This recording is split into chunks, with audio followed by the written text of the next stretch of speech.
दोस्तों, क्या आपको पता है कि इस संसार की सबसे शक्तिशाली वस्तु क्या है? और क्या वो आपके भी पास भी है? और अगर है तो क्या आप उसका प्रयोग करना जानते हैं? आइए इस कहानी के माध्यम से इन बातों को समझते हैं। एक दिन गुरुकुल के शिष्यों में इस बात पर बहस छिड़ गई कि आखिर इस संसार की सबसे शक्तिशाली वस्तु क्या है। कोई कुछ कहता तो कोई कुछ। जब पारस्परिक विवाद का कोई निर्णय न निकला तो फिर सभी शिष्य गुरुजी के पास पहुंचे। सबसे पहले गुरुजी ने उन सभी शिष्यों की बातों को सुना और कुछ सोचने के बाद बोले, तुम सबों की बुद्धि खराब हो गई है। क्या ये अनाप शनाप निरर्थक प्रश्न कर रहे हो?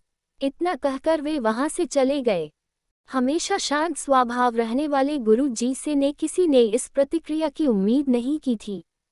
सभी शिष्य क्रोधित हो उठे और आपस में गुरु जी के इस व्यवहार की आलोचना करने लगे।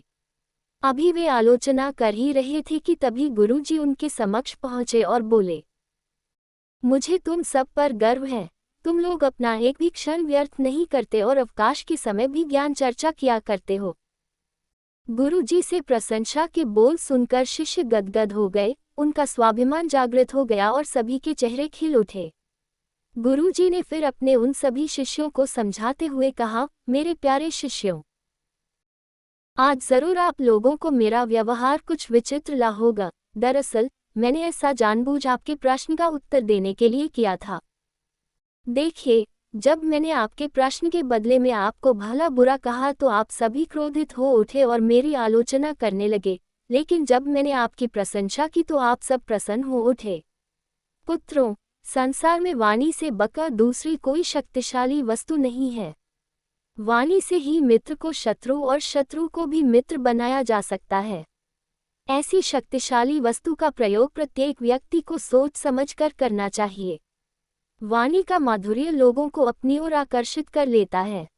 गुरुजी की बातें सुनकर शिष्यगण संतुष्ट होकर लौट आए और उस दिन से मीठा बोलने का अभ्यास करने लगे।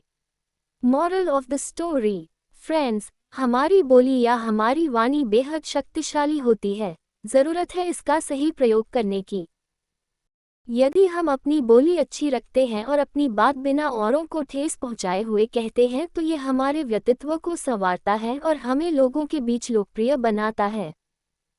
वहीं अगर हम नॉर्मल बात भी डिसरिस्पेक्ट या क्रोध के साथ कहते हैं तो ना हम ठीक से अपना मैसेज कन्वे कर पाते हैं और ना ही दूसरों के हृदय में अपने लिए कोई जगह बना पाते हैं।